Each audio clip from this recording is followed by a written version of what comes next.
Welcome to my podcast, Extraordinary with Neman. My name is Neman and I'm your host. You know, I have a lot of passions, and I sometimes come off the most passionate about veganism, but my second biggest passion is entrepreneurship.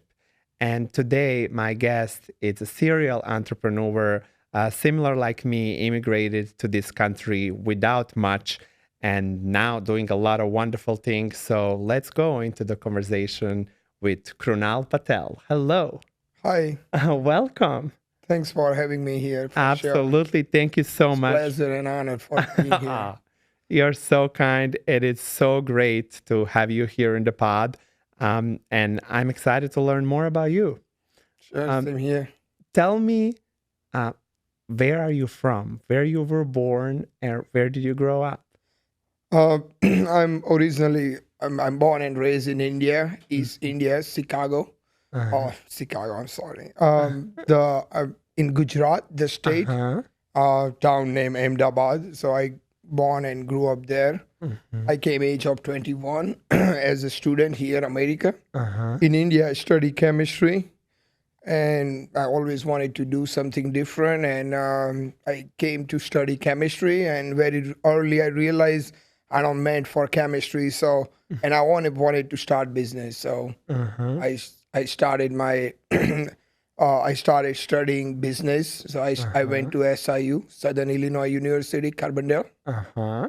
and I studied 6 year business administration and accounting, and business administration. Uh-huh. Um, and once I graduate, I got the internship for Walmart, and I moved to Joliet, Uh-huh. and I did the 5 year. I was manager there, and once I got laid off from Walmart, I went to produce manager at Mariano, Uh-huh. and I always learning because I knew I want to start my business. Mm-hmm. So I was constantly learning how business work, how big corporation run, what's my strength, what's my weaknesses.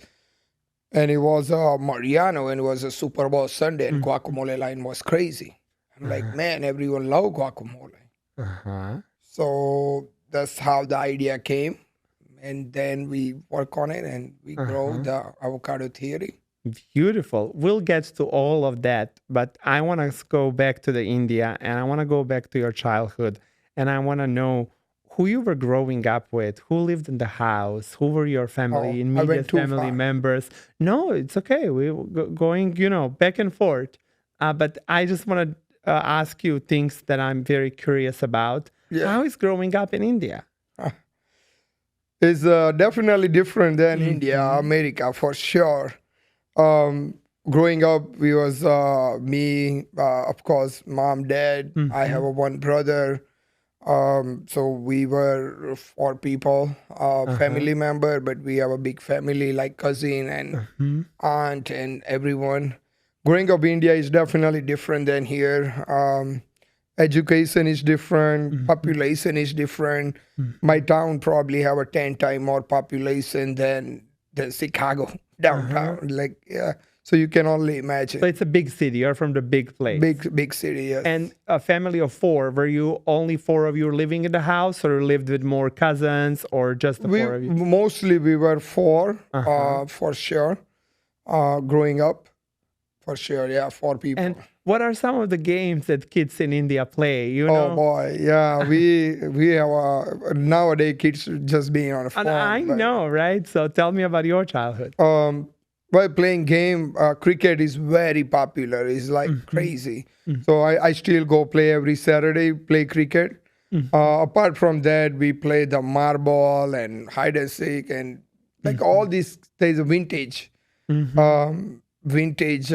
game that we used to play. So it was a lot of playing outside and Yeah. things. Oh yeah, all are outside. The Were your marble. parents have to be worried about you? Where are you? What you're doing? Oh, It was not more at all. yeah. Like India is nowhere near here in terms of safety. Like you be neighbor's house and you be like whatever you go eat neighbor's house, you be all over. It's more like a social life. Like everyone is so kind over there. Like like almost everyone knows around you. It's like 10, 15 block, everyone knows each other. Yeah, yeah, that's good.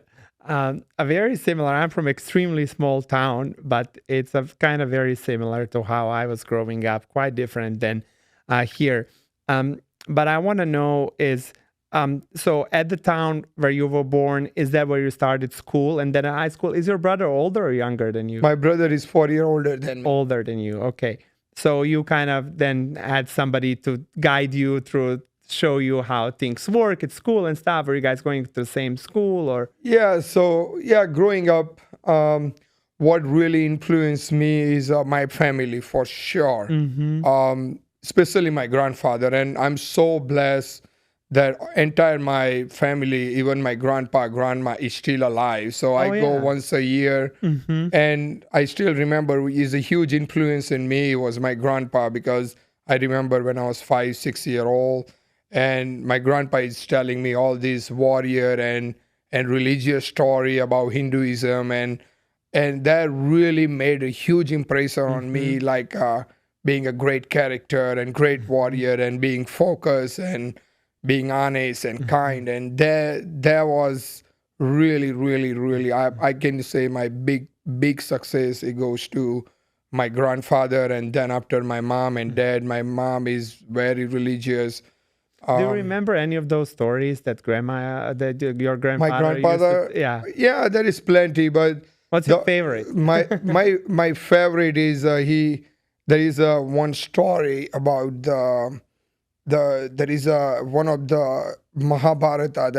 There is a big poem right now, but there was one of the thing is there was a 5 warrior. The guru was teaching him the lesson, and it's very popular. Even a lot of people knows this in India. But one of the stories, there is a guru is telling the student, like there was a bird in the like a fake bird was planted by him that and says, what do you see? That's the question they were asking 5 of brother, which is called Pandava. And they ask one of them, and they say, oh, I see the sky, I see the tree branches. Then he asks the another guy, and he say, oh, I don't see bird. And there is a guy named Arjuna, which is a great warrior, and they ask him, like, what do you see? And he says, all I see is a bird and only bird's eye, because that was the power of focus. He was so focused on his aim. And I think that story resonate almost everything I do now is being focused. Is that's if you can somehow learn to stay focused in one thing, you can create really, really big thing in life. People who achieve extraordinary, I assure you there's number one reason is being focused. So that was one of the story, but there is so many courageous story, and I can go on and on, but that was definitely put good impression. Good. And how was the school? Like you said that later on, you chose chemistry, and that sounds like such a difficult thing to study. But before that, does that mean you were a very good student?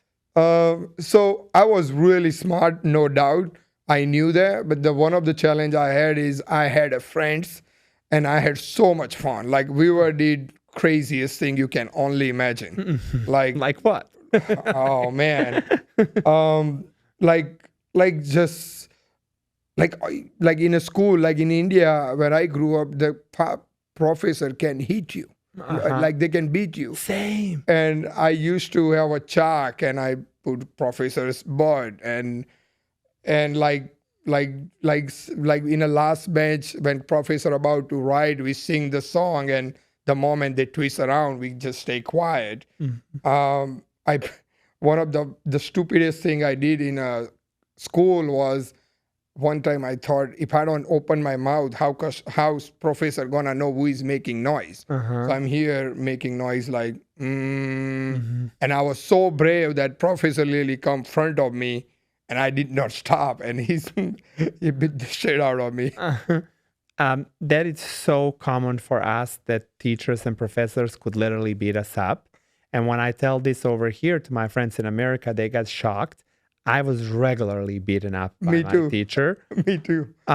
And with all types of ways, like there would Yeah. be Steak.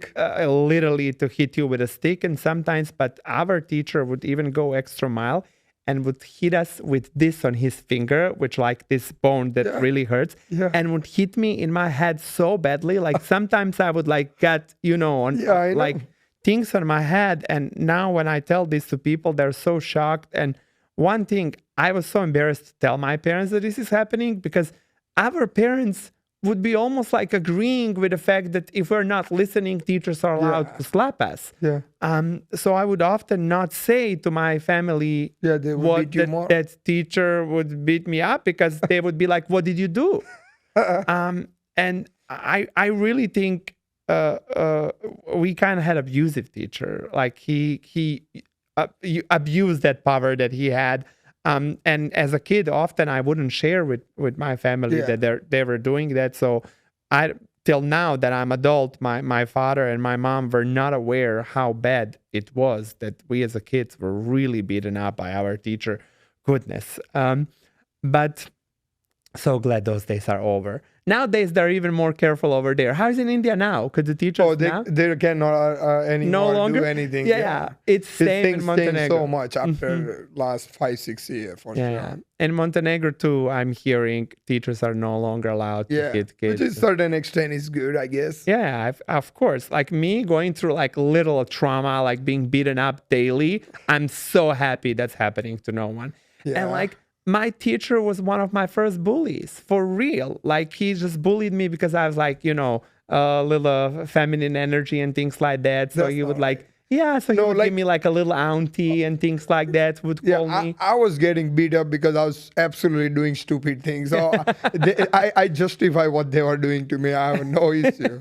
So like I deserved it. I deserve it. Yep. Oh, goodness. But then, besides being a troublemaker, you were a good student. Yeah, I was. I was really good. If I put focus on anything, I definitely, even up to this date, if I'm doing something, it does not matter how much noise around me, I can stay focused. So there, I do believe there is a destiny for sure. So once I graduate in the challenge reason I was taking chemistry, because one of the challenge in India we have is we only have not whole lot field. Is either you're gonna be doctor, engineer, or you're gonna be like something like with accounting. So, and the chemistry is a big field, and it was growing. There is so many chemical plants, and there is so much opportunity because the way in India, if you there, the way you see is where you can get the job. It's not about what's your passion. It's like where can you make better money because the population is so much, so competition is more. So that was the reason we picked. But in college, I never went to class. We had just fun because in college it's not mandatory to go class when we were there, as long as you pass the exam. So when I came America as a chemistry, that's where I realized that I'm not the guy for chemistry. I'll ask you more about that, and I want to know how does somebody just from India comes over here. It's like it's not easy. I know for me it wasn't easy just to move over It here. wasn't easy either.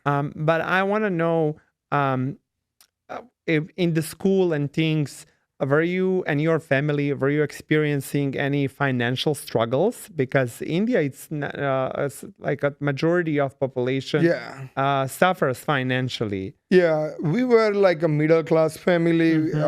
So, I mean, of course, it's expensive, but one of the thing, I mean, now I can see that, right? My parents did the best they can, and we had pretty decent education. I don't think that would be challenged, but looking back, they definitely put work to do it.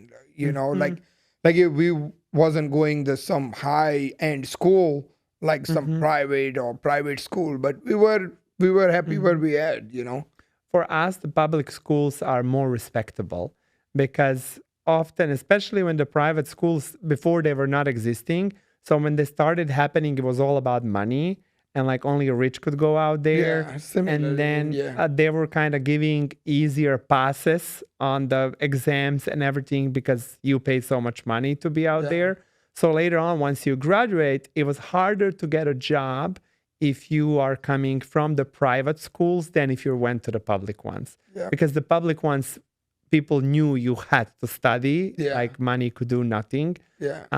So, but I know over here, like private colleges are like so well respected, and um, I guess it's like an equal or maybe even better opportunities because teachers are making better salaries, so like they're just providing more for the students and things like that. But back in my country, kind of public school was the way to go. When you say middle class, what does that mean? Like, for example, I would consider us middle class too, and that meant every September when a school starts, we would get a new shoes, and that's it till the next year. I would get new shoes once a year. Uh, I mean, when I say middle class, we financially, and is also because my parents knew that because I'm the first person was went to school, went to did what I did, right? In our probably whole family. So they always kind of spoil me. Even they gave me the bike when which is a motorcycle, not like Mm-hmm. crazy bike. When I was in college, they gave me everything I need because they had a hope in me that I'm gonna be doing something in life. Uh-huh. But middle class, where I grew up, we never had issue with buying stuff, or we cannot. Of course, we afford the shoes and everything. Mm-hmm. We never had any. I don't know how I say, but we never had any.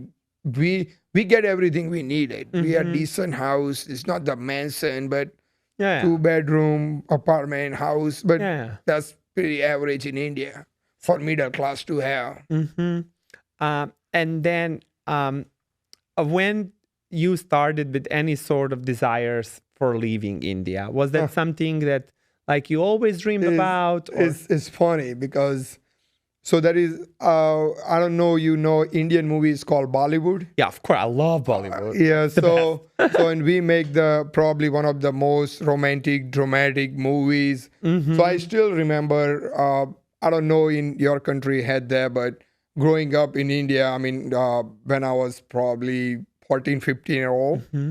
and there is one movie Bollywood movie called Dharkan, Uh-huh. and we have the one of the great festival called Ganesh Chaturthi is a Lord Ganesha they worship, and they had the festival, and end of the festival what they do is they block the street and put the big like what's that called, the theater, like they're Uh-huh. like a big Projector, yeah. projector and big one on a screen, and there is a movie called Dharkan, Mm-hmm. and there is a guy is so like crazy romantic story whatever you want to say, and at that time I was 14, 15 year old, Mm-hmm. and there is a guy which is pretty common in India. So there is a guy who loved one of the girl, Mm-hmm. and he was poor, and the girl's family was rich, and whatever reason the parents say, hey, you couldn't even,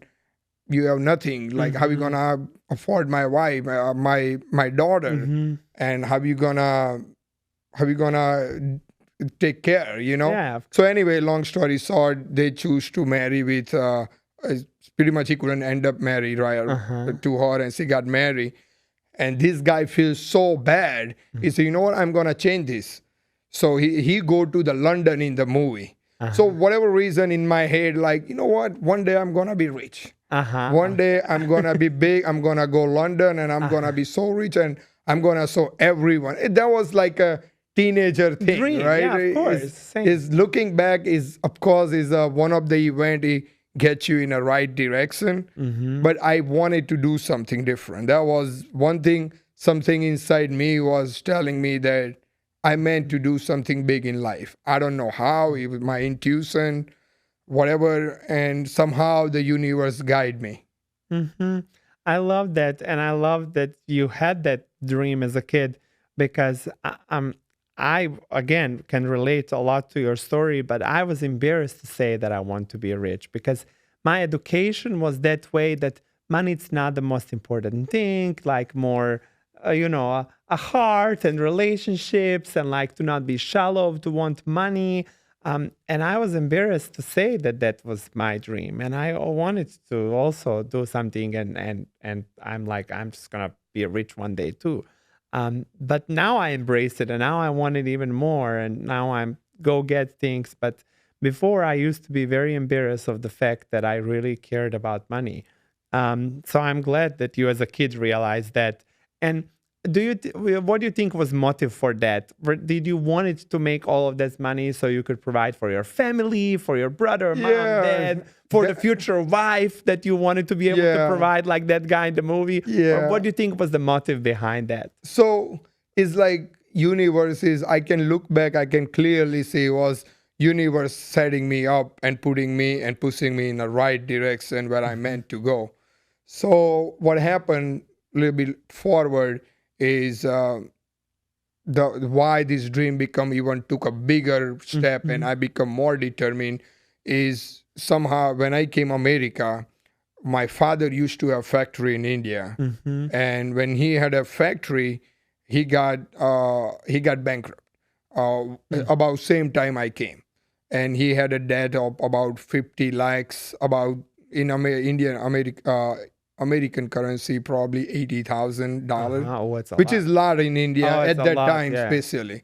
So so when that happened, the society, right? Like everyone laughing at my dad, everyone saying like, "Oh, you send all the money to you give all money to your son to go America, and Mhm, that's why you got bankrupt." And my dad had a partnership with one of our his uncle, which is my mhm, paternal like a cousin mhm, grandfather. mhm, And I remember like very so clear like yesterday when I came America, and I spoke to my dad, and he was on the phone, and he says it's really bad here, man. It was bad. And I hear my dad crying on the phone. And that day I decide that I'm gonna fix this money problem in my life, my parents' life, everyone's life around me. That determination, age of 21, got me the question: what makes people rich? mhm, What makes people successful? I was a baby in America. Like, I had no idea. Think about some guy born, some person reborn again mhm, because it's new culture, by myself, not knowing anything, barely speaking English. But there was one thing was I was so clear, age of 21, that I want to fix money problem. So I read like insane amount of books. I read personal development books. I read spiritual books. I read almost every famous book that you probably heard or know, and so many more things. mhm, So that's how I got mhm, ignited even harder. Like, I'm not gonna give up. And that's how mhm. everything laid. And with coming to America, um, is it true that your father had to give you money to come, or you were so some of No, scholarship, or so how did you end up here? okay, so after I graduated from Mm-hmm. college as a chemistry, uh, there is a lot of agency over there. They says, in like I say, I wanted to go to London, whatever reason. Mm-hmm. So I went some agency, and one of the agencies say, "Oh yeah, you can go for student visa if you have 5.5 band in IELTS, which is Mm-hmm. an exam, which is I had." So I applied for 5 university, and the only one got accepted me. It was a SIU, Southern Illinois University, Carbondale. Uh-huh. And so I went to the visa interview, and I they asked me. It was on my birthday, actually. I still remember. Mm-hmm. And they asked When is your me birthday? December 18. December Uh, 18th. Okay. so when I went to interview, they asked me like, "Hey, what's your father doing?" Because they want to make sure your father. At that time, my father had a factory when I was Mm-hmm. getting. So they asked me, "How was your father doing? There's business. Why you wanna go?" I say, "I'm gonna go for chemistry." At that time, and pretty much they literally gave me visa less than 10 seconds. It was my birthday, whatever, maybe my luck. Mm-hmm. Um, and that's how I came. Hmm. So you got the visa and you got to study over here, but um, the expenses of traveling to Oh, I from see. India to United Yeah. States, that's expensive. Yes, it Was is. that part of the college, or your family needed to pay for you to be able to come here? Yeah. So what my father did is we got the loan for the to go. So we probably put our house or something, and then we got the money, and we had some money saved up, and that's how I came. Hmm. So you had to put your house on the loan in order to get some money to Yeah, be like a able to loan. Yeah. travel over here. Yeah. And then, what was the plan? How to pay that loan back? Was it like with your father, or like hopefully you to come here and make money and then send that Yeah. money? So when you're in India, right, you don't know, all you hear is a story just like your Mm-hmm. country, right? And people say all big thing, right? But you don't know reality, right? Mm-hmm. You just see what people see and what movie is showing you. Mm-hmm. So I mean at that time I mean I'm like, okay, I'm gonna go there, I'm gonna go school, and I'm gonna work, find job. So that was the whole idea behind it. Mm-hmm. To get and also get a job. Yeah. Um, I'm so curious. This was so long ago. How old are you now? I am 38. You're 38, so that was 17 years Yeah. ago, right? 17 years about. Do you remember 17 years ago how you traveled from India to America? Where did you make a transit? And the reason I'm asking you this is because I Of course used, I remember. tell me, and I'll tell you why am I asking. So the one of the amazing culture shock I had first time Uh-huh. is I first time I went to plane coming for America. That's So the first coming to time. United States of America was your first time ever sitting on a plane. Yep. I didn't even know how to put luggage. One guy getting frustrated. Then I told him this is my first time in airport. Then he become more kind. Um, And I remember we had a connecting flight to. It was a Qatar airline, and it was connecting to New York to St. Louis. And I So it was remember from India to Doha, it was right? something like that. If it Yeah. was Qatar, then probably it Yeah. was to Doha. So I asked you that is because I used to work for Qatar Airways about 12 years ago, 12, 13 years ago. So a little bit later after you already traveled. But I would work and board on a lot of flights to India and then from India to another places. And a lot of times would meet people like you who are for the very first time on the airplane, for the very first time transiting through the airport, going somewhere to a better life. And I forever remember that because like it stayed like Yeah. so much in me and I loved it. And I was never frustrated with it. As you say, that guy got frustrated with you because like you didn't know where to put your Yeah. bag on the airplane and stuff. I knew that these people are going always somewhere because I would talk, I would like ask questions. you- Some of them would speak English. And I told you, I've seen a lot of them had birthday January 1st. And I was so confused with that. I was like, what is going on? How is everybody born in January 1st? But then I find out that a lot of them, especially the ones that are coming from a very poor places, Yeah, they did not know when they were born. Yeah. So the day when they got passports, it automatically was assigned for January 1st. Yeah. Just different years, but there were like a lot of them would be born on January true. 1st. And I would be first confused, but later on when I found out, it made me even kinder towards them and so happy knowing that they are going into the better lives. And some of them were trying to were arranged by work and by jobs. Like a lot of different companies around the world are basically imported workers. So a lot of people from India and surrounding countries would be traveling for work, but particularly to the U.S. flights, there would be really strict security process in order for people Yeah. to be stopped in case that they're having the fake visas Yeah. or not proper documents to travel and things like that. And till this day of my life, this was like, I'm telling you, 12 or 13 years ago, I remember one entire family. It's a mom, dad, and 3 kids. and they're stopped by the security. And how I worked in the airport, I would sometimes make friendships over there, and even with the security people, because Yeah, of course. they're just like us. They want to hang out Yeah. after the shift is over. So I was friend with this one guy who was security, and he stopped the entire family, and they were being moved in a procedure of being deported back to India.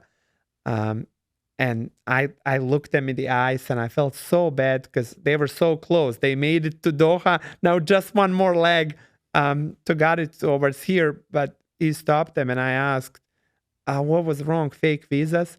And then he told me, no, the visas were real, but the passports were fake.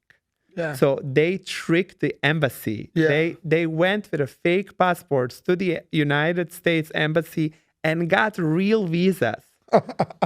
And they were so close. And like sometimes I wonder where they are. And like I sometimes I remember them often.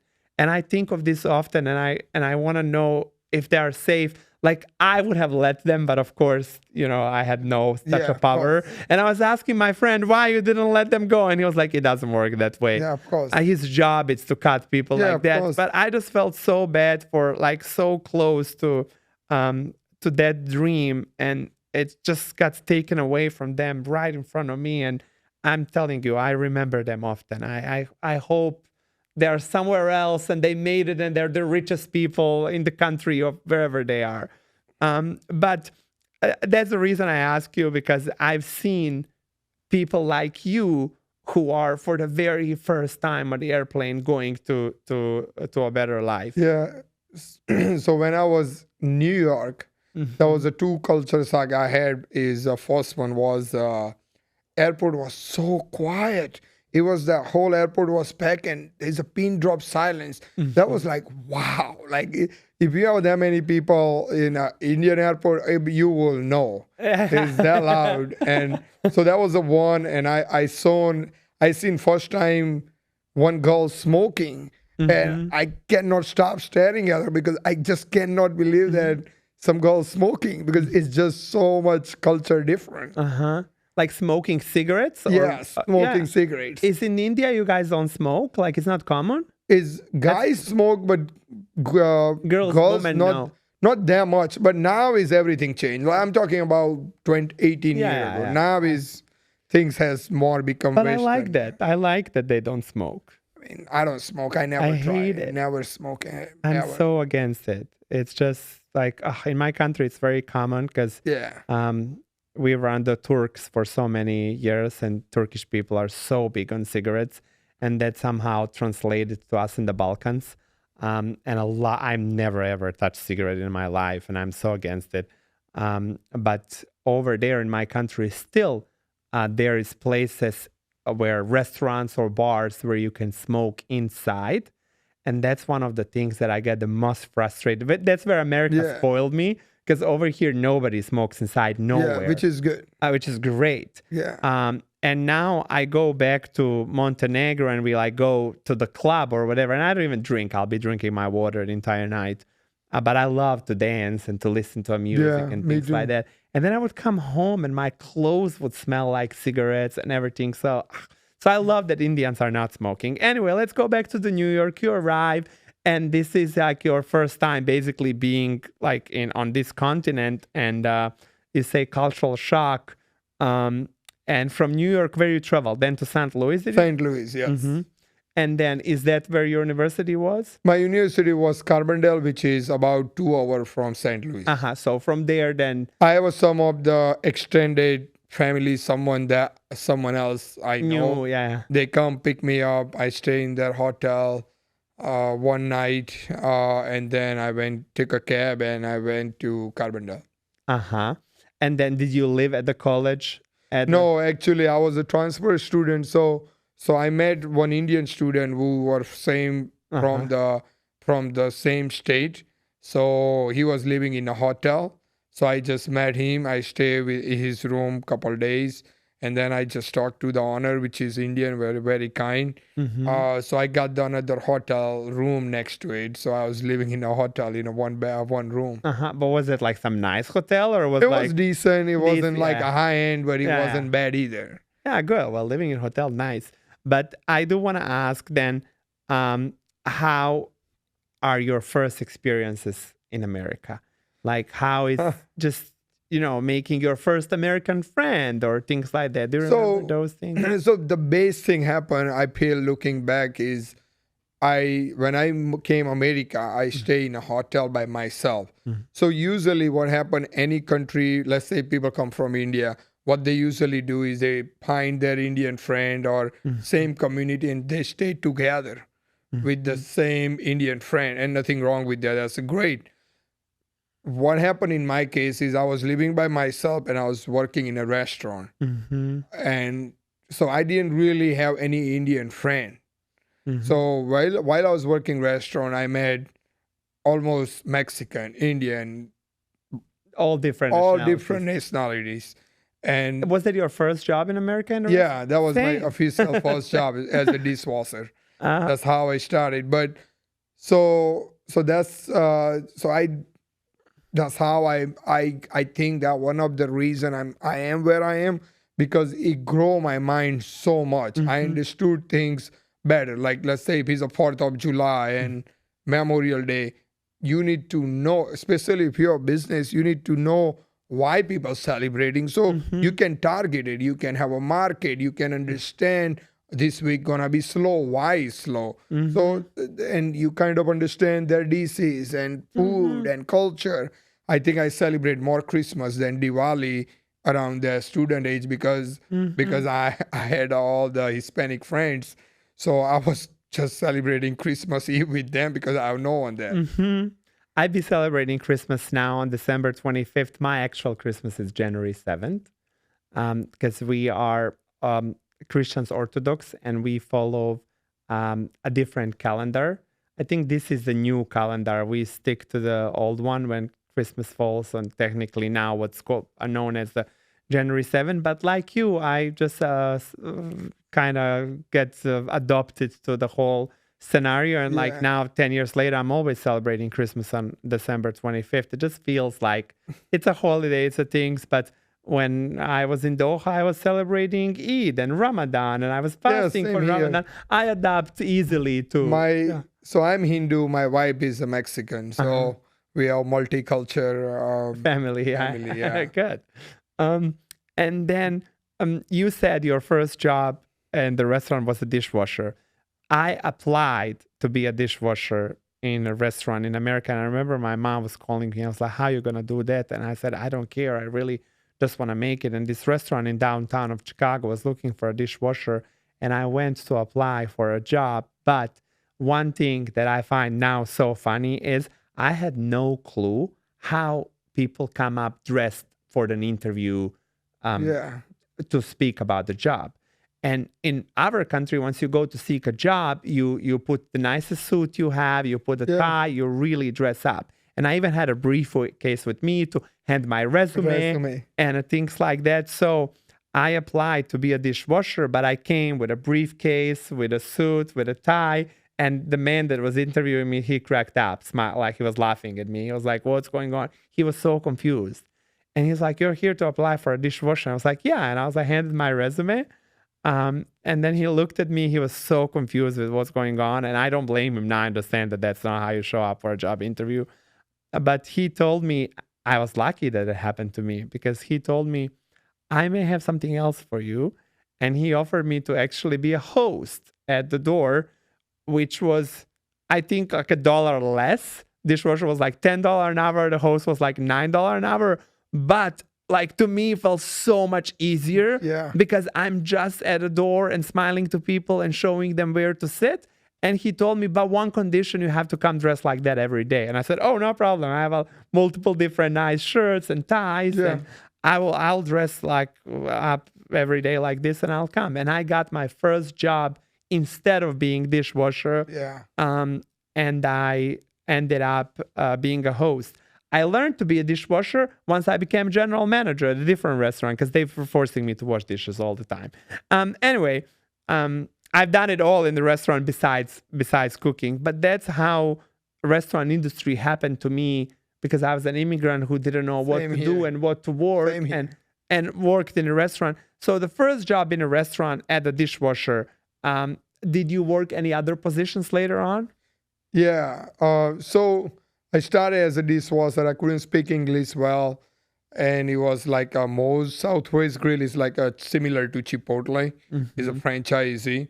And I couldn't speak English well. So the manager said, hey, you cannot speak English. You just, yeah, don't. But I wanted hours. Because if you work this, so I was working a week, 8 hours. I'm like, man, I need more hours. So what I did is I write underneath the schedule, if someone don't want to work, please call me. And I was living right across the street. And sure enough, I was hungry and people don't want to work. So is their loss is my gain. Oh boy, I was working more than anyone else because I really get called every single day. When you get busy, they call me anytime. So, but again, they doesn't allow me to work front because I don't speak English and I want hours. So at that time, I was reading all this book like how to be successful, and one of the thing it struck me is it says one of the great Gita, which is like a Hinduism Bible. There is one of the thing is the Lord Krishna says is don't worry about result. Just focus. Don't worry about what you're gonna get. Just focus in your action, your karma. And I say, okay, I mean, that's the kid's brain, right? Like, I want to be successful, and you kind of plugging thing together. So I say, okay, if they don't want to let me go front, that's fine. So anytime it get busy, guess what I do? I go without telling, clean table, take the trash out, cook the meat, make fajita. Without even telling me, I do extra work. So eventually, it came that point within 6 months. Everyone, when I started, was laughing at me. Within 6 months, 8 months, I become everyone's boss. I was closing the restaurant, I was counting the money, I was honest, I was loyal, hardworking, reliable. I mean, think about who doesn't want, I mean, you own the business, I own the, who doesn't want the employee like that, who loyal, who work hard, who never call up, I like a check mark, right? And so then I learned everything. Then I eventually came down 8 months after. I was working 9 a.m. to 11 p.m. every day. That was the time I have to pay entire summer, 7 days a week, no day off, 9 a.m. to 11 p.m. every day. Like when I get in is a sun, and when I get out is a night. It was constant. And looking back, that's how I paid my tuition fee. I have no student loan. I never asked my parents money. I just hustle, work hard. And lucky enough, the owner was Indian, and obviously he valued my work. He was paying me advance money to pay my tuition fee. And I was just paying off as I work. But that's like, there is a will, there is a way. I love that. Not that anybody should be working that hard. We as humans deserve to be free and do some lovely things, but I've done the same. I wanted more hours. I just wanted more hours. If my boss would give me an off day, I felt it was a punishment. Yeah, that's how I used to and I thought getting an off day, it's like less $100 for me. Why you're doing this to me? I did not want an off day. And I also didn't have any friends when I first got here. So for me, not being at work meant I'm going to spend the time in my room, because if I go somewhere, I'm going to spend money, and I didn't want to do that. And I just wanted to work nonstop. And for me, I was luckily already spoke English when I got to the country. Not perfect, but was able to communicate. But that was enough for my boss. Just the fact that I always wanted to work, just the fact that I was never sick, never called out, always wanted more hours, and always on time, just responsible enough, and like you say, loyal and trustworthy, reliable. It was enough for me to get my first promotion. He asked me, would you like to learn how to serve? Because in downtown restaurants of Chicago, you can't get a serving job unless you have some sort of experience. But I was offered to get experience there at the busy downtown restaurant, which was so amazing, and I loved it so much. And then I started making tips, and I'm a lovable person. So people were giving me a lot of money, and I started making really good money. I couldn't believe my life, and I always wanted to work still. And then it was like, would you like, and I don't drink alcohol, but it was like, do you want to like work behind a bar and learn mixology and beers and Yeah. stuff. And I never tried beer in my entire life, but I could tell you all about which one is citrusy. I could tell you about the beers I've never tried. But that was enough for me to just keep doing work like that to get another promotion. Then I became a floor manager. And then after floor manager, being in that role for a while, a general manager. And that's when I said to myself, goodness, is this the career? Because I had a master degree in public relations. I never wanted to work in a restaurant. Yeah. But somehow it chose me.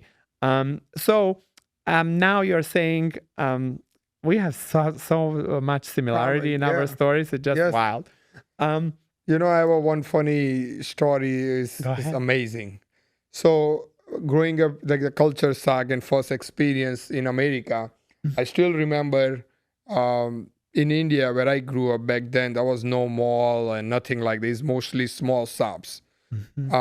And when I came America, I used to have a bicycle, and I go Walmart with the bicycle, and I park where people park their car. I park my stand like a bicycle, unlock of course, and I just walk to go shop, and everyone laughing at me. I can see like people look at it and like, why he parked there, and they were. I have no idea why were they laughing.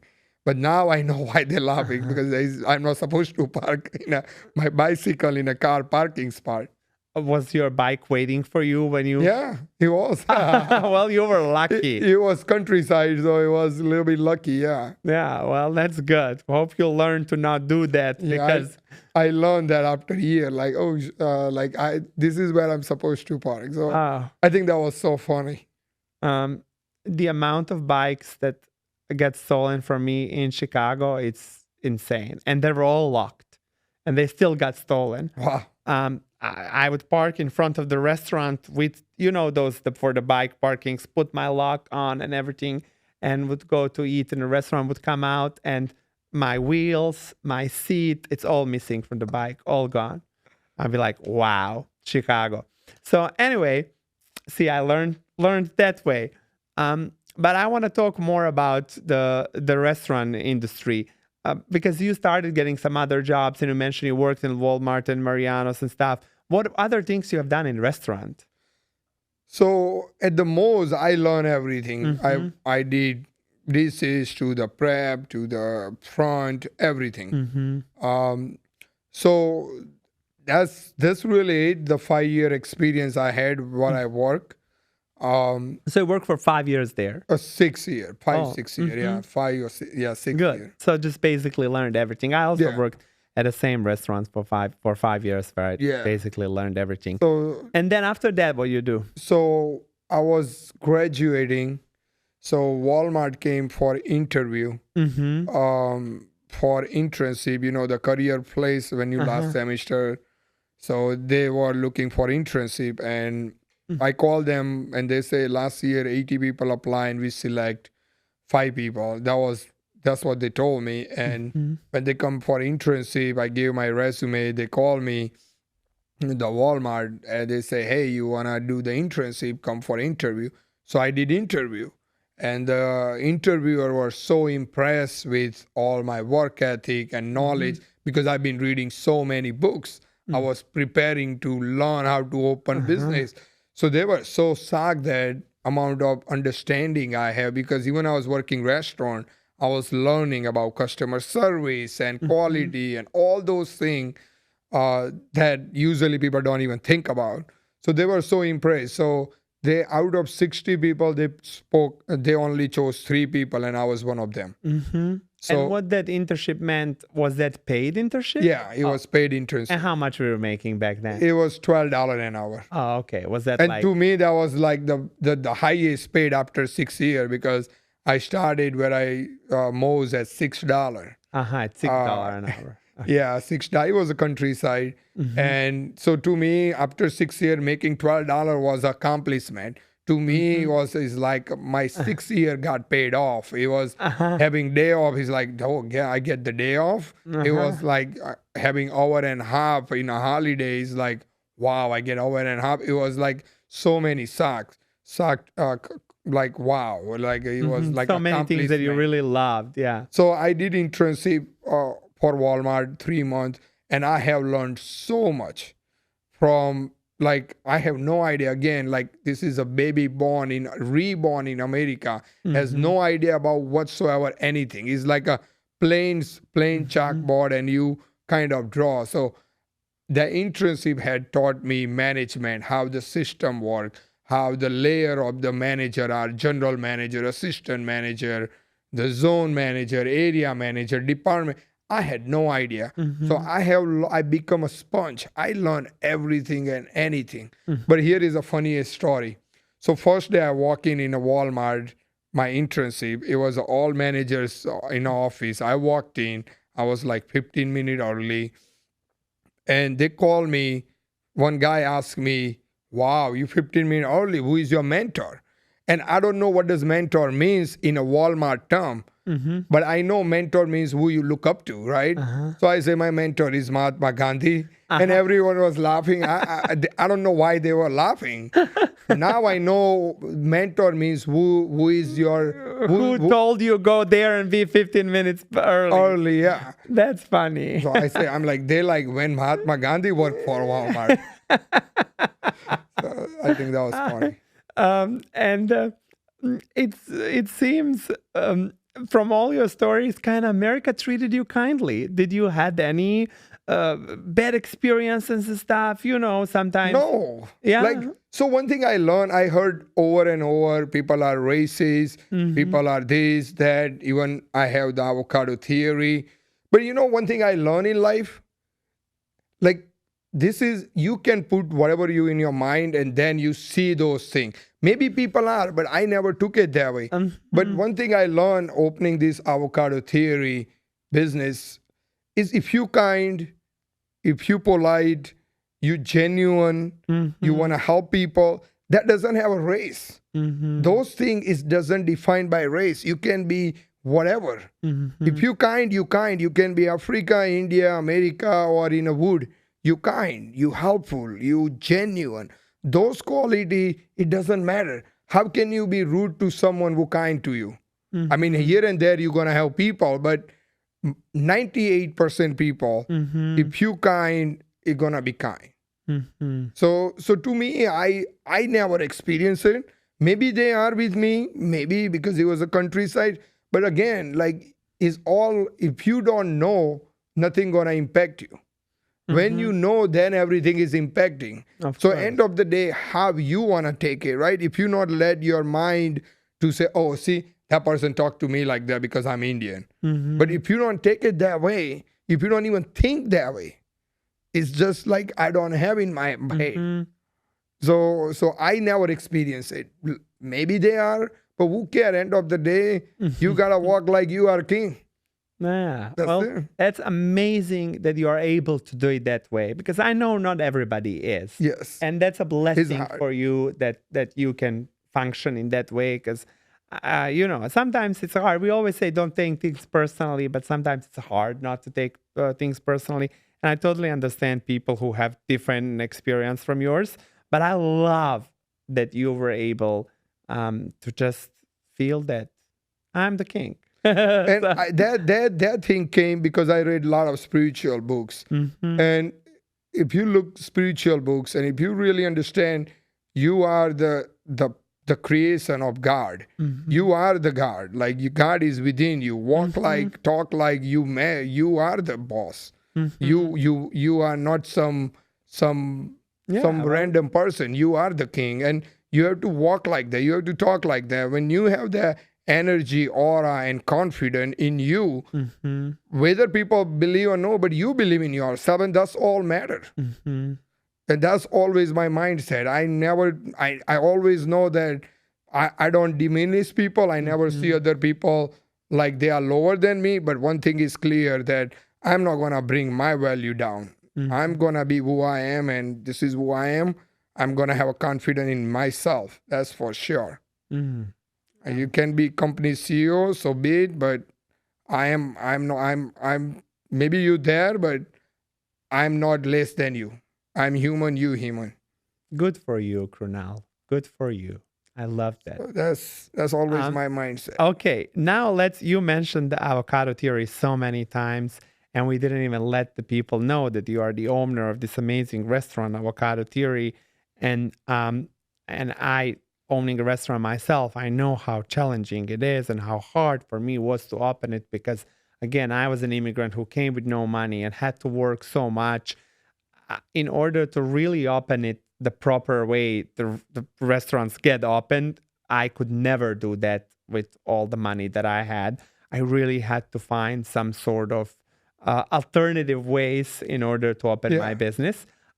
So I'm wondering, how did you manage to open your first business? Avocado Theory, it's not the only business you owned, right? You have a couple yeah, different businesses.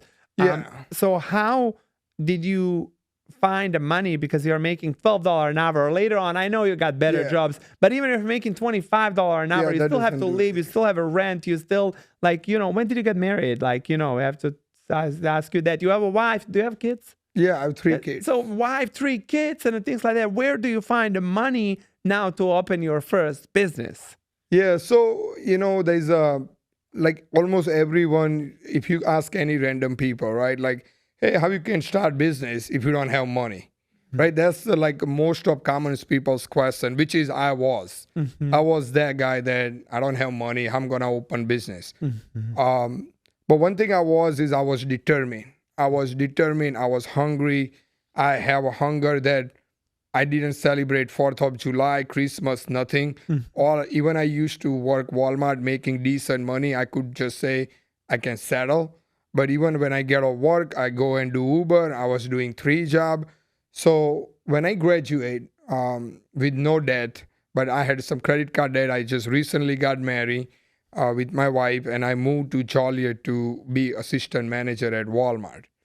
So that was my official job, making 40,000 Mm-hmm. after almost 6 years after, right? So to me, that was accomplishment. Of To course. me, I was like, man, I'm one of the biggest corporations manager. I manage the store that make 80 million a year. So Mm-hmm. to me, that was a proudest moment, like one of the accomplishment, Mm-hmm. apart from meeting my wife and some wonderful people along the way.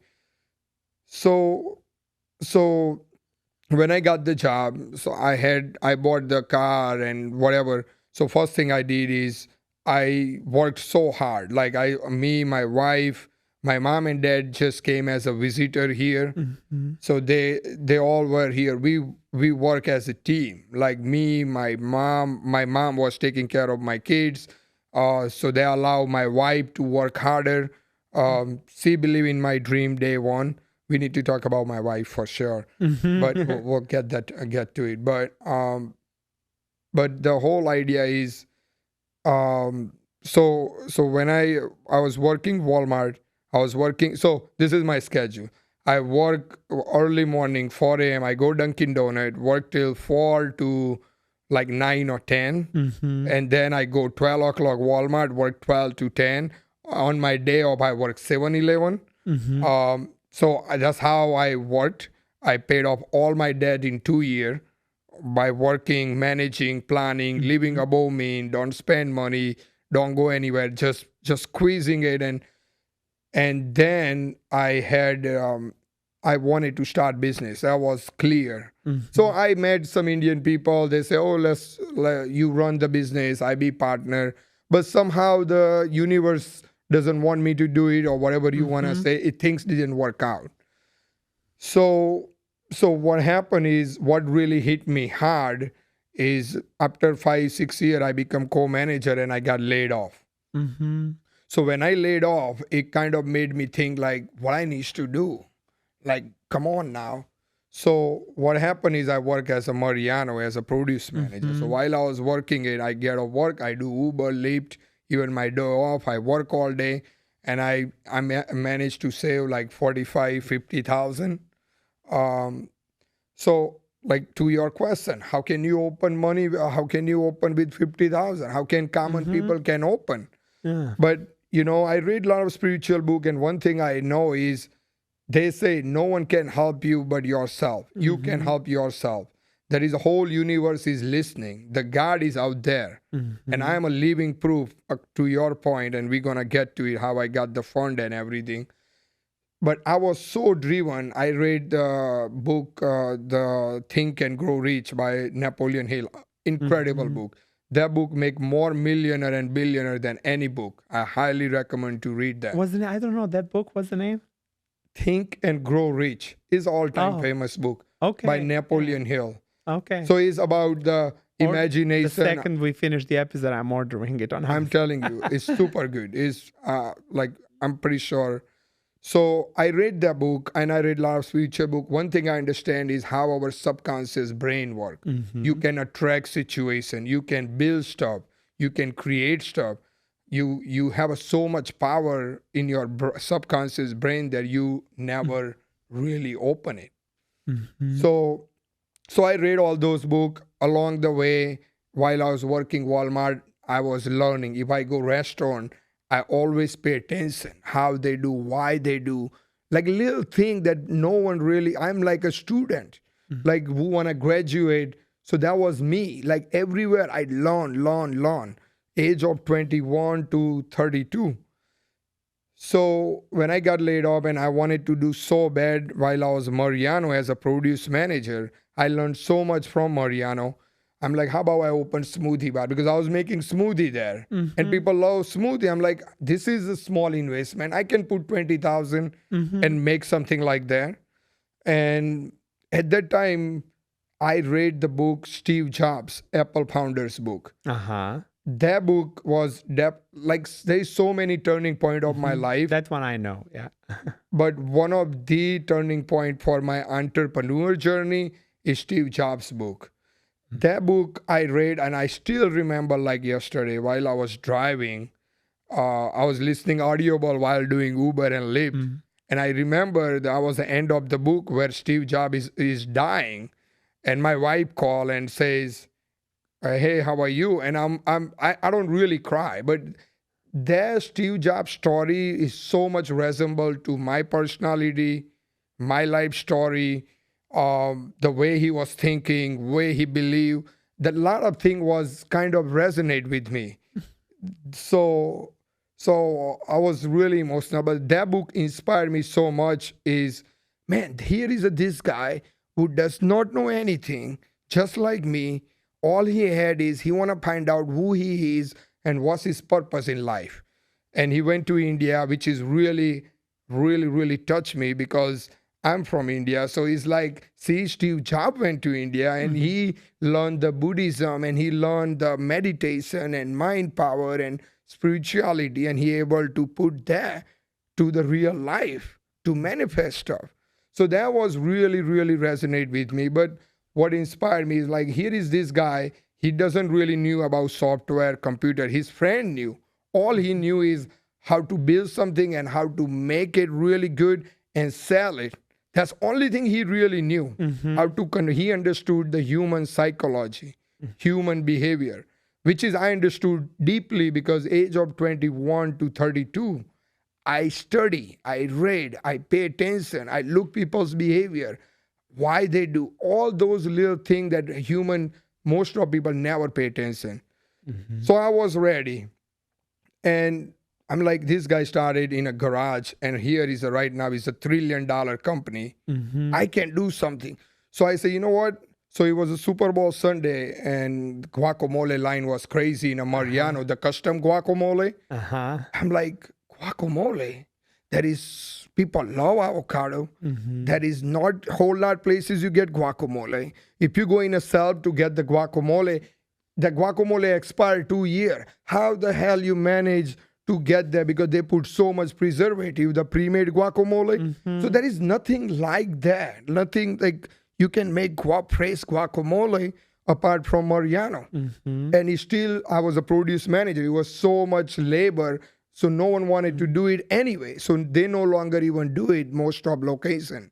So that day the bulb came like, how about I open the guacamole store, make the guacamole because I don't have enough. No, actually the initial thought was, how about I make the avocado restaurant? At that time I didn't have money. Like, what do you say? Yeah. That was 2019, 2000, yeah, 2018. Um, or no, 2019 beginning. So I was here home researching avocado, like guacamole. And I realized there is so many things people put in a guacamole: mango, pineapple, black beans, corn, mint, yogurt. There is all kind of stuff people do, like spicy, mild. Some people like onions, some people don't like tomato. So I'm like, okay, how about then I learned that there is so many other dishes you can use for avocado. Avocado cheesecake, brownie, smoothie, juice. Yeah. There You can is put avocado into anything. It's there the is best. so many things, but there is nothing out there. And I didn't have enough money. So I'm like, okay, I have 45,000. So, and I'm not the chef. I don't know how to do it. So I went to somewhere here. I look up online like a culinary school. So I went to meet the dean of the culinary school. And I say, hey, I give $5,000 if someone help me build this recipe. So no one came forward. I went a month later, no one came. While I was talking to Dean say, you know what, friend of mine started selling salsa in a farmer's market. And now their salsa is all over the grocery store, all over the Illinois or the state. So that day, light bulb, okay, I cannot build a restaurant. I don't have money, but I can sell guacamole. I have enough money. So I'm here innovating. I'm looking. So I says, we can custom the guacamole. How about I can take the entire sandwich table in the farmer's market, put it front of it, put it everything, and then make it however customer like it, like a Chipotle has it, like a selection. But here is the thing, how to do farmer's market. I have no idea. So guess what I do? I get off work, I go library, type of farmer's market in YouTube, watch the video, look up online how to start the farmer's market. Okay, you need to contact the city, you need license, call the city. Hey, when the farmer's market open? Oh, we open May. I have this idea about making guacamole fresh. So that's how I collect the data. That's how I fill up the paperwork while working full time. And then I started 5 restaurant guacamole. So I did a Tinley Park, Downers Grove, Naperville, Plainfield, and one more town. And here is the story. I'm the living proof that God is listen. If you determine, you don't give up in your darkest moment, but God will listen and He will give you chance. You just have to be ready. So here I'm making guacamole. And somehow 2018, I watched the TV. I never watch TV. I don't even have my house cable, nothing. But somewhere I was, and it was in the news that you can start business with $30,000 with Amazon. I have absolutely no idea what that business is, what I'm going to do. Nothing. Absolutely no idea. So I applied. Next day I applied online. Next day I got the auto-generated message saying that you're not being selected. That was 2018. 1 year later, when I was making this guacamole, I got the email saying that, hey, come for final interview in Vegas. I'm like, okay. And here is a crazy story. I applied 3 times for Amazon for area manager. Every time the final interview, I get rejected. So I'm like, man, I have no luck with Amazon. So, but I went anyway because there was paid interview. They pay for everything. So me and my wife went to Vegas. I went to interview. Average age, it was like 80, 100 people. Average age was 47 to 52. I was 32. I was one of the youngest person. And I told my story, how I started this guacamole stand with my family. Even making guacamole, we were making it. My dad got off work from liquor store and chopping up onion, and my wife was working, and my mom was doing dishes till like 3 a.m. and all kind of struggle. But anyway, I told in an interview how I start this guacamole business, how I work as an immigrant, how I work in a restaurant, all these things. And you know, when plane is about to take off and they say, put your cell phone down, switch off your cell phone or put in airplane mode, That's where I get the call, less than 2-3 hours. He said, when can you start? I have absolutely no idea what I'm doing. But I say, oh, whenever you want us, we'll start. I'm like, do I buy the warehouse? Do I work in a warehouse? Do I manage? I have no idea. So anyway, I went to the DSP. I got the job and not job, the contract, the partner with Amazon. So I go their training where they teach you what we are and what we do. So I went to week of Washington. Did 1 week. I understood that what it is, and I kind of got the idea. So just for me to understand, this was some sort of program with Amazon that allows you to open your own business. Correct. It's like it's called DSP, Delivery Service Partner. Okay. So you know all the packages you get, your house, that's delivered by third party. Yeah. I have it in Chicago, 51st Street. So that's the business. So I start the business with my wife, my dad, in DCH 1, 2019. So that's one of the businesses. This is not Avocado Theory. No. This is your Amazon business. Amazon. So while I was doing it, that thing happened. So I stopped the farmer's market. You stopped the guacamole, so you opened a business with Amazon. Correct. I got it now.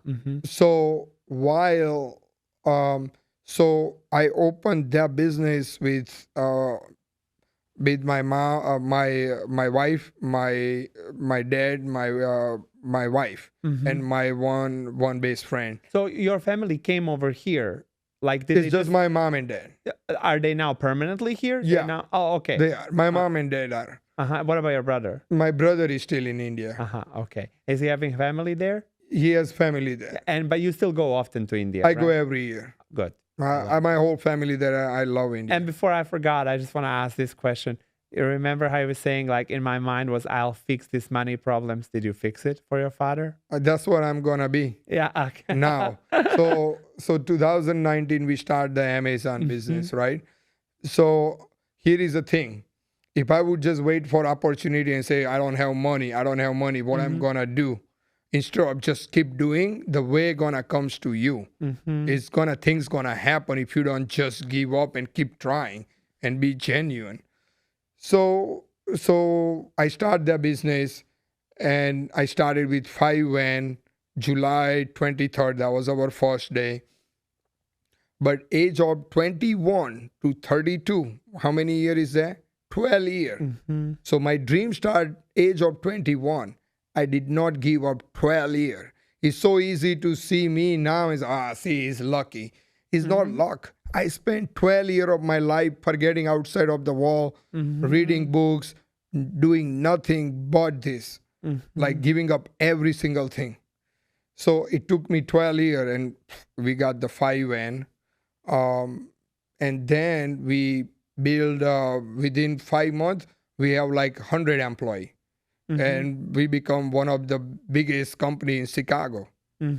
So when that thing happened, and when I financially, we were profitable, everything running well, everything, we put the foundation. I always had a dream, I want to do my own. So the whole avocado things that I really enjoyed. You came back to that. It came back to that. So I have some of the drivers who were previously SAP. So we have the Amazon party that we took school bus, took all driver to the Dave and Buster. And while in a party, someone heard it, like, I want to start this restaurant, avocado restaurant. So one guy came to me and says, hey, I used to be chef. So I say, you know what, starting tomorrow, you're not working. All I want you to do is come up with the recipe and you just bring it to me. Because I don't know. So he bring toast, and he bring variety of the dishes, and then we started creating menu, looking the location. I started promoting, didn't knew anything. We built the building and all those things. And so we have the Amazon business with grace of God. It's been 6 years now. So that business supported you to open the Avocado Theory. Correct. Okay. I love that. And then Avocado Theory, you're super passionate about it. You really want to do something big with it. Like through my conversation with you, understood you just want it to be everywhere. And what I wanted to ask you, I've done some amazing things, and you said 12 years it took you to build that. And I totally understand. Same happened to me when people now, especially from my country, when they see me over here, they think, oh, or lucky, or everybody goes to Yeah. America and just Yeah. makes it. Like it's not the case. And I know how hard it was to get to the place. But also, I've tried some things and failed. Um, So many things. and that's why I want to ask you, because I always want to send the message that failures are okay. Like people should not Failure be is scared of that.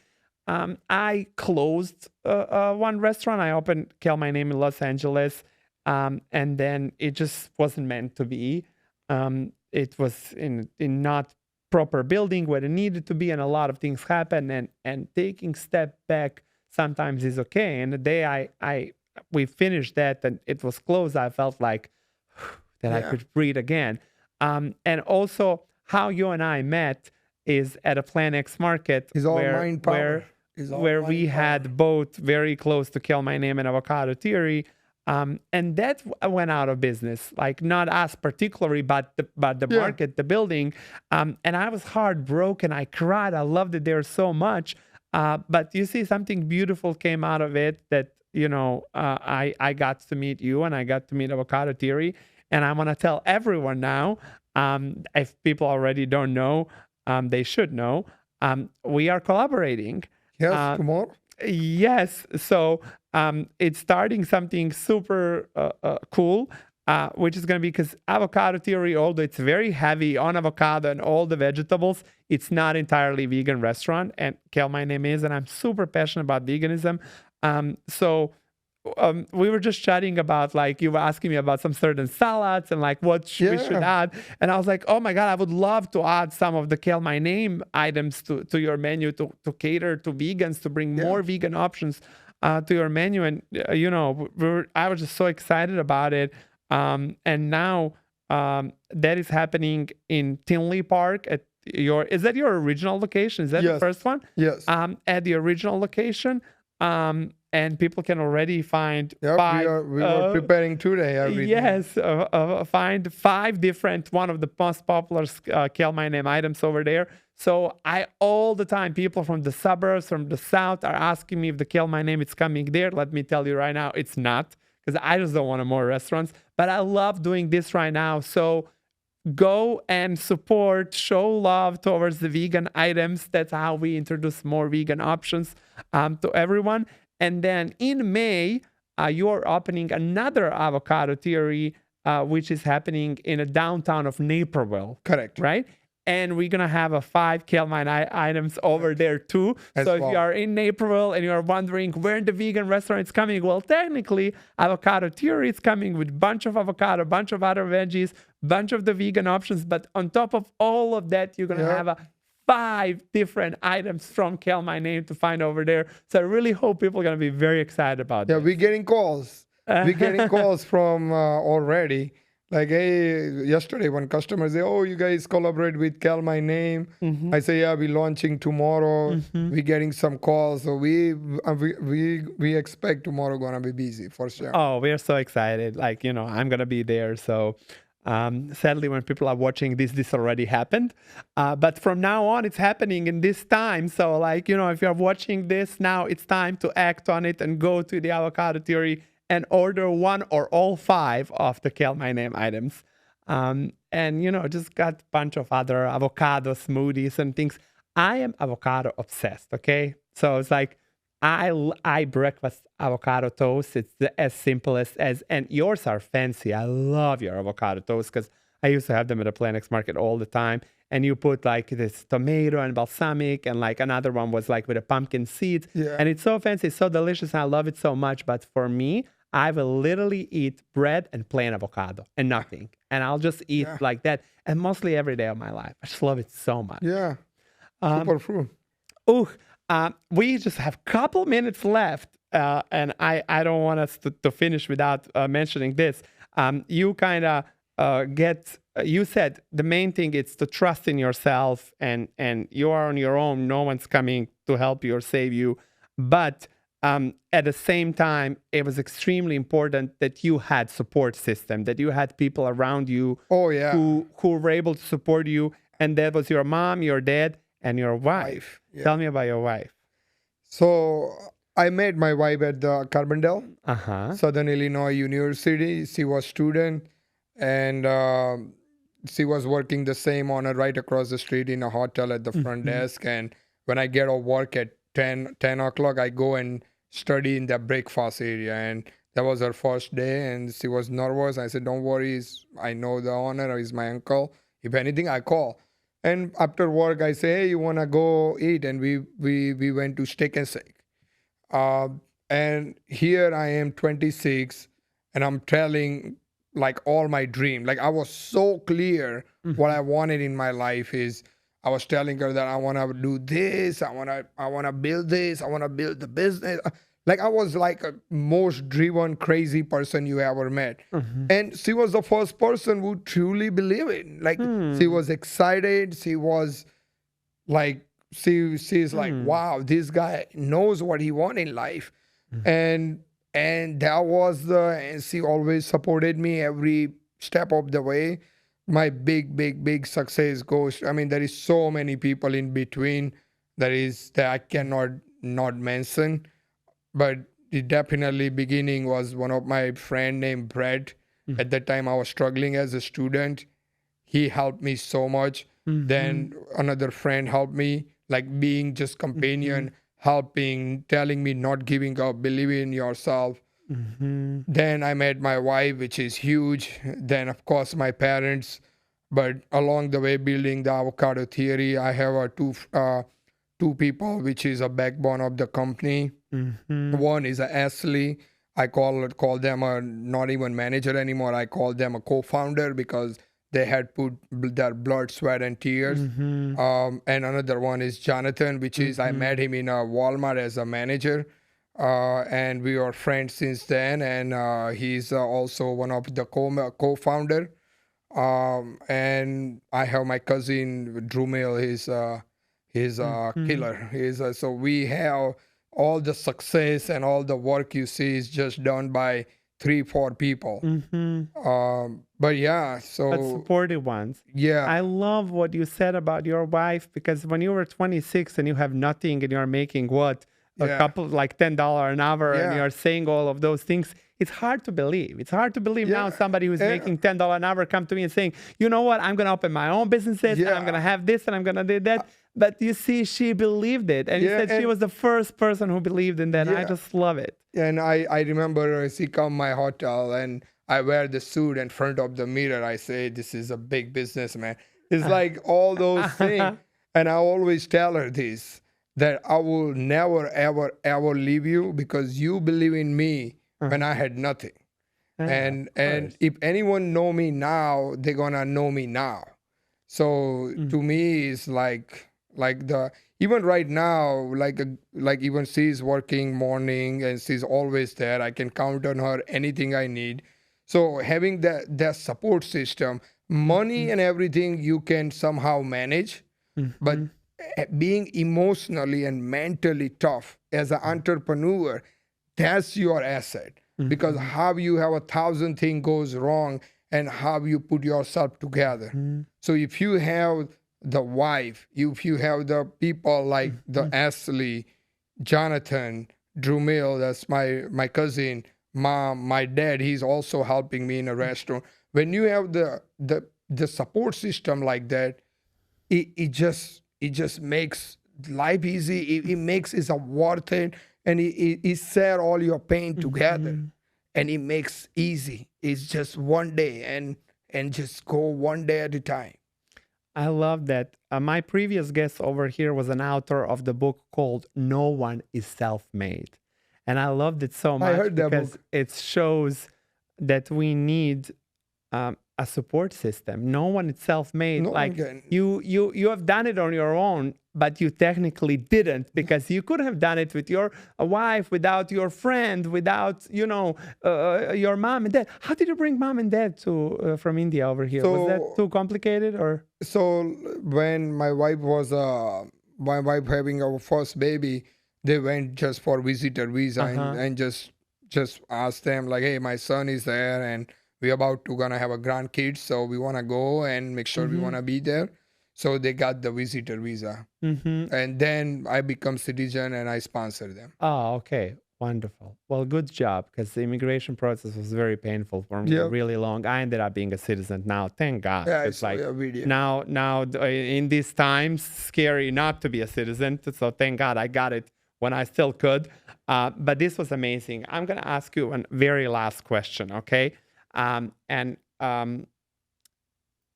for people who are willing and wanting and dreaming about opening their own business, but don't have money like you and I didn't have, what would you tell them? What would be your piece of I advice? I heard over and over. I follow almost every day. I listen, eat, live, breathe, nothing but all those things.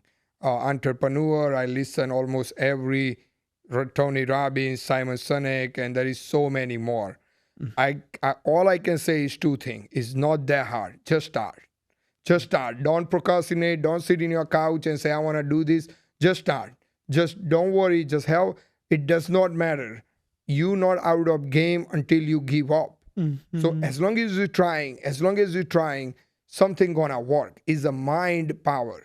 Think about the puzzle, right? If you have the big puzzle like putting together, right? Mm-hmm. If you have 1,000 pieces, you look the 1,000 pieces similar to business, and like, oh my God, this is too complicated, too big. I don't have it. But if you just take the one puzzle and try to connect it, you don't know what you're making out of it. You don't even know. Mm-hmm. But if you can start putting puzzle together, one by one, one by one, one by one, maybe the first 500 puzzle putting together, it might take you 5 years. Mm-hmm. But as you don't give up and you keep trying, eventually you're gonna know, oh shit, I'm building the elephant. Mm-hmm. And now you everything kind of try to make sense. It might take you 10 years, but if you don't give up, it gets easier. You will find the like-minded people, and I genuinely believe the reason universe give you trouble because you appreciate you have. Mm-hmm. I work so hard, that's why I'm able to manage what I have. Imagine overnight if someone hand me money, I wouldn't know how to talk to people, I wouldn't know how to manage, I wouldn't know how to be culture. So those are the thing is important. So moral of the story is just start. And second is don't give up. And third, believe in yourself, but the most important, believe in God. Mm-hmm. God is a center focus. I read million and million millionaires interview. I haven't met single person who says, "Oh, I don't believe in God," because somehow they know one thing: everything they have is a coincidence. If God can make you overnight rich, He can overnight bring you down. So they know that they're always against the odd. So always believe in God. Do the right thing. Have a nice, kind heart. Is those are the simple fundamental of life. Can take you anywhere. But the most important thing I want to say is find who you are. That's more important than being entrepreneur. Because not everyone's purpose is to be entrepreneur. Mm-hmm. You can be great as an art. You can be great as a Podcaster. podcaster, Yeah. right? It could be so many things. So my thing is ask yourself, go in a library, go in a quiet place, write down, Find your why. find your why, Mm-hmm. Love that. and then follow. And trust me, I used to listen that when you find what you love, you never work. I listen Warren Buffett and all those, and at that time I'm like, what does that even mean? Like I have to work. But since I found the guacamole business and how I did and how I'm doing, I'm telling you guys, I'm the living proof. The day you find what you love, I'm telling you, you nighttime, 3 a.m., you be up and you thinking about business. You thinking about, you wake up morning with the burst of energy, like you're gonna go and conquer something. But in order to get there, you might have to spend, like me, 18 year. 18 year. I felt 18 year, million thing. constantly trying new thing, and when something gonna click, you're gonna know. You're gonna know because you will know. But the only way to know is keep trying, not giving up. I love that. I love that. What a great message for the end of this really extraordinary story. I'm so proud of you. Congratulations on all the success and everything that you have done and on everything that you are yet to do. Because I see how determined and passionate you are, and you're just going to do a lot of other great things. So thank you so much for coming today. Thank you for having me. This is great. It was so much fun. Thank you for sharing your great story. One of our producers is going to be leaving from here in of dreams of opening his own business. So listen, this conversation was a gift for him. Okay, Colton, was a gift for anyone who really wants to get out there and work hard for their dreams. I felt so inspired to want to do more, and I really hope. And I always am praying that the right people are found by this story to hear it and to get motivated and inspired. I hope you enjoyed this episode as much as I did, and I already cannot wait to see you the next time. Always remember, there are going to be people who are going to call you extra, who are going to call you too much. But if they tell you that you're too much, you can tell them to go and find less. I love you.